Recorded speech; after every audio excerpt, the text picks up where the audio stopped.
Di ba? Babae na lumalapit. Ha? Nas tuwid na landas na ako. Huwag nyo na akong guluhin. Na gumagana yung kapugian natin. Ang mga pinapatay nila. Di ba? Paggrabe ng paggrabe ang krimen sa Pilipinas, na panatag ang mga OFW na ligtas ang kanilang mga pamilya sa Pilipinas, sa mga tahanan nila, na lumabas ng gabi, umuwi ng ligtas, umalis ng ligtas. Good evening mga kalogs. Ba? Kasabay ko nga pala yan, sinasano. What is that, drama? Just Karam. Ayan, magandang gabi. Panggabi nga tayo ngayon. Ayan, may ibabalita lang ako sa inyo mga kalogs. At tayo nagpanggabi na nga. Kaya tayo pinipimples kasi hindi ako sanay sa panggabi. Kasi nga mahaba ang pang umaga ko. Kaya hindi ako masyadong makatulog. Ayan, may nakasakay, sino ba yun? Maintenance. Sadik. Okay.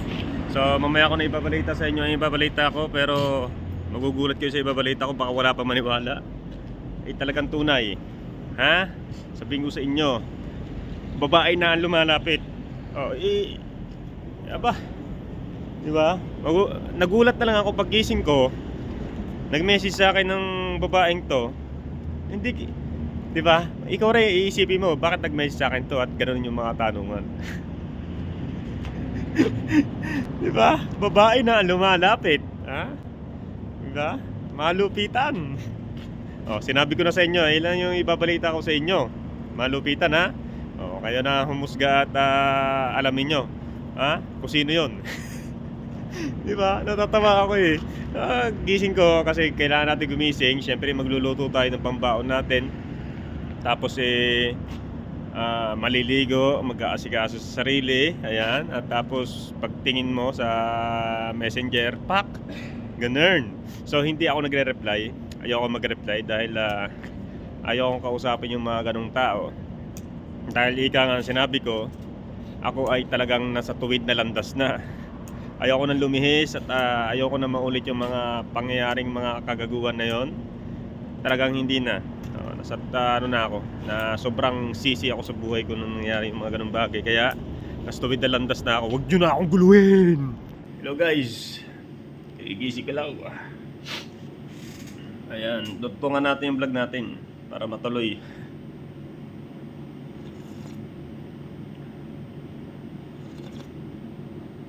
Kape to guys, sa kape. Nabasag kasi yung ano ko, yung mugs ko. Yung ano ko ng kape, basag, di pa ako nakakabili ulit. Okay guys, so Huwebes ngayon, bukas Friday. Hindi ko alam kung papasok ako bukas o hindi. Or baka pumasok. Sigurado yun. Baka pumasok. Aagahan ko na lang umuwi mamaya para makalaro tayo ng Biyernes ng umaga ng basketball. Kasi may liga nga kami. Kailangan mo practice. Kailangan hindi tenga ang katawan natin sa paglalaro. Para pag oras ng laro hindi mabibigla ang katawan natin. Ganun. Ay naka. Ganun kasi pagka may may katungkulan ka sa factory, bibihira yung yung day off mo. Kailangan pasukan. Kailangan kasi walang magmamando or walang magbabantay sa mga tao. Yung mga tao dito, ibang lahi, natitigas yung ulo. Pero nasunod sa mga Pinoy yun. Sumusunod sila sa Pinoy. Kumbaga parang may takot sila sa Pinoy. Ayun. Yun lang naman yung update natin. At yung sa girl na nag-message sa atin na ganito, huwag na ganon. Kahit mabalitaan mo na kung ano man, masyada.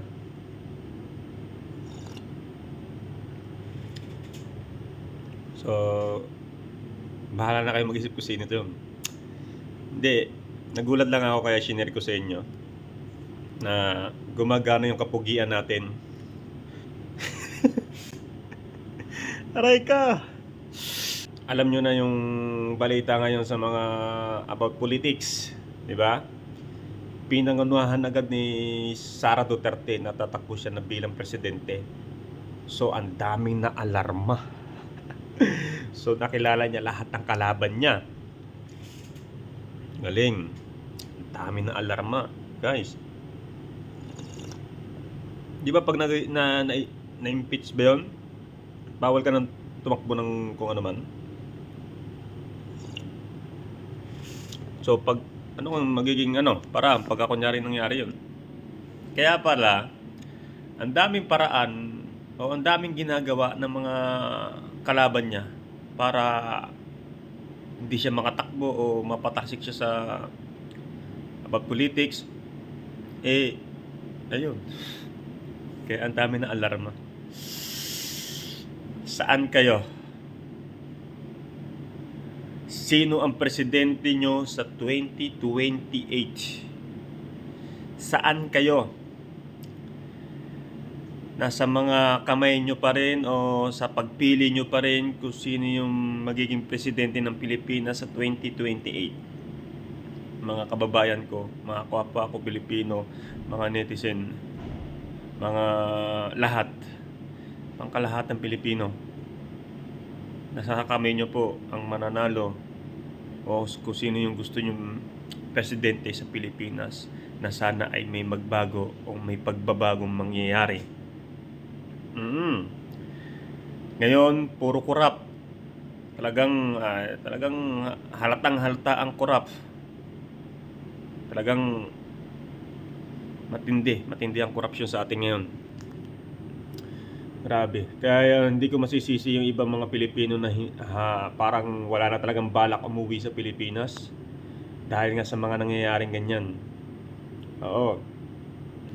Korupsyon, marami na namang mga addict na nasa lansangan, marami na namang mga nang-hold up, mga nang-snatch, yung mga nagnanakaw, at mga pumapatay ng tao, lalo na yung mga estudyante, yung mga pulis na yan, mga pinapatay nila. Di ba? Paggrabe ng paggrabe ang krimen sa Pilipinas. Kaya nasa mga kamay nyo ang taong magiging presidente na sana ay may magawa sa Pilipinas at may pagbabago sa Pilipinas. Imulat natin ang ating mga mata.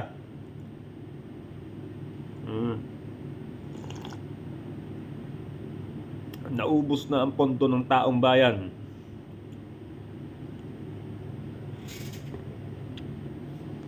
Kayo na ho ang bahala. Ako, kung sinong presidente ko, nasa akin na lang yun. Baka mabatikos pa ako kasi, di ba, lahat ng tao may mga gusto bilang presidente. Baka meron nakasubscribe sa akin dito na di ba? Pero alam ko ang sigaw lahat ng mga OFW kung sino ang presidente nila. Alam ko yan. 100% lahat ng OFW. Kasi alam niyo ho ba kung bakit? Ang mga OFW gusto nila lang ng kapayapaan sa Pilipinas, katahimikan sa Pilipinas, maubos yung mga addict na yan o mga magnanakaw na yan, mga hold up o pumapatay ng walang dahilan. Gusto nila mawala yan. Tulad ng mga panahon na panatag ang mga OFW na ligtas ang kanilang mga pamilya sa Pilipinas, sa mga tahanan nila na lumabas ng gabi, umuwi ng ligtas, umalis ng ligtas. Payapa sila, lalo na ako. Payapa ako yung mga panahon na yon na sana ay may balik. Payapa ako kasi wala tayong iisipin na nasa labas na papas lang ng tao, mga hold up ng tao. Di ba? Pag hindi ka nakapagbigay, sasaksakin ka pa hanggang sa mautas ka. Yun ang inaantay namin mga OFW. Kasi may pamilya kami sa Pilipinas. Yun ang gusto namin mangyari. Kapayapaan sa Pilipinas na alam namin ligtas ang pamilya namin dyan. Habang nagtatrabaho kami dito, nagbabanat ng buto, nagsasakripisyo para sa aming mga pamilya na sana ay walang mangyaring masama sa pamilya namin, sa tahanan natin lahat sa Pilipinas. Kailan naman ang gusto namin mga OFW? maging maayos yung pondo ng Pilipinas, maibigay sa tao, di ba? Maibigay sa tao. At yun nga yung sa lugar natin na maging tahimik, walang yung tao ay may takot gumawa ng mga krimen, di ba? Ganon. Ayun ang mga magagandang halimbawa lang ha. Halimbawa lang para sa sarili ko. Pwede naman ako magsalita para sa sarili ko. Lahat naman ng tao pwede magsalita about dyan. Yun lang ang gusto ko bilang OFW. Para yung pamilya natin ay ligtas. Hindi naman na masasabi natin na 100% ligtas. Pero 70-80% ligtas. Kasi yung tao ay may takot gumawa ng krimen. Naaya pasabi sa tao. Ayan, nag-uutos yung ating si Sir Lionel. Sa akin sila lahat nagme-message. Kasi nga po, kaya ako naging panggabi. Tinitrain ako bilang supervisor sa Wasawa Leadmen. Dalawa yung magiging katungkulan natin sa trabaho, supervisor at saka leadmen. Kaya yung mga sa kanila sinasabi, yung about kung ano man, sa kanila na sinasabi. Kasi aalis na kasi supervisor namin this February 25. Malapit na, ilang araw na lang. Tapos yung leadmen aalis ng March 1. Magkasunod sila. Biglaan, hindi naman actually biglaan yun. May month yun. Tapos ay walang papalit. Kaya ako yung napusuan na i-train. Actually meron merong papalit na supervisor. Kaso nga lang parang naging 50-50. Naging 50-50 yung pagpasok niya ng supervisor sa company namin. Tapos sabi ng manager namin, yung boss namin, na siyang nagpasok sa amin dito sa factory, turuan na ako bilang supervisor. So mag-aantay tayo kapag wala pang pumapalit, tapos walang dagdag increase sa sahod natin bilang sa posisyon na yun, bahala na. Pero kapag nakaposisyon tayo doon, tapos biglang nagbago ang ating basic salary, dito na ako tatandaan yan. Kapag nangyari yung guys, kapag ganun na nangyari, dito tayo tatandaan yan. Kasi kailangan natin yung ganung, lalo na yung experience na yun, supervisor. Tapos kapag napapunta tayo ng ibang company, mas mataas yung bigayan. Ganun yun, ganun dito sa Saudi. Kapag may mga posisyon ka about dyan, maganda ang bigayan. Diba? Kahit saang trabaho ko mapapunta ibang bansa, kapag may mga ganyang experience ka, matindi panghahawakan na yan, experience. So guys, papasok na ako, malilate na ako. Mag-aasikaso muna ako ng sarili ko, tapos aalis na tayo, papasok na. At may pinag-uutos pang ate si Sir Lionel. Shoutout kay Sir Lionel at saka yung supervisor natin na paalis na si Romeo. Ayan, tsaka yung leadman natin na si Mark Halandoni. Aywa, Kudizay. Okay guys, yung aircon 24 hours yan. Pasok na tayo. Natuloy yung buhay natin. Kailangan natin lakte.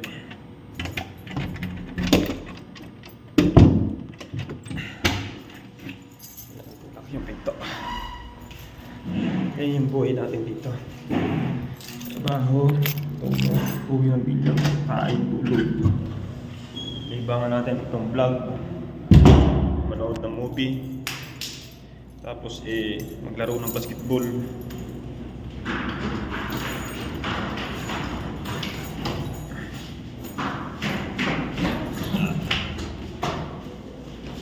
Okay. Yan ang buhay natin dito guys. Bilang OFW. Tiyaga at tiis lang talaga ang ating gugugulin. Okay. So wait tayo ng service natin. Kahapon ang service natin sasakyan. Kasi parang nasira yung bus. So, ayun yung bus. Sakay na tayo guys. Doktor muna tayo for today's video. So, ayan ang uniform natin ngayon mga kalogs. So mag-e-edit na ako kasi magbe-break time na ako. Kaya mangyayari, Ayan, puputulin ko na yung vlog natin dito for today's video. Ayan. So, kita-kits sa mga susunod na kabanata ng ating vlog, sa mga nag-aabang ng every vlog natin. Pasensya na kayo kung bakit pasundot-sundot lang ako. Napaka-busy ko po talaga sa trabaho. At mas priority ko ngayon kasi talaga ang trabaho. Kaya pasundot-sundot muna ako ng vlog. Pero at least nakakagawa ako ng vlog kahit pa paano. Pagpasensyaan nyo na, mari nyo naman magka meron tayong maraming time, makakagawa tayo ng maraming vlog. Pasensya na sa mga solid viewer na natitira sa atin dito sa Kaoya Kinoshita. Thanks so much. Susunod na lang ulit. Okay guys.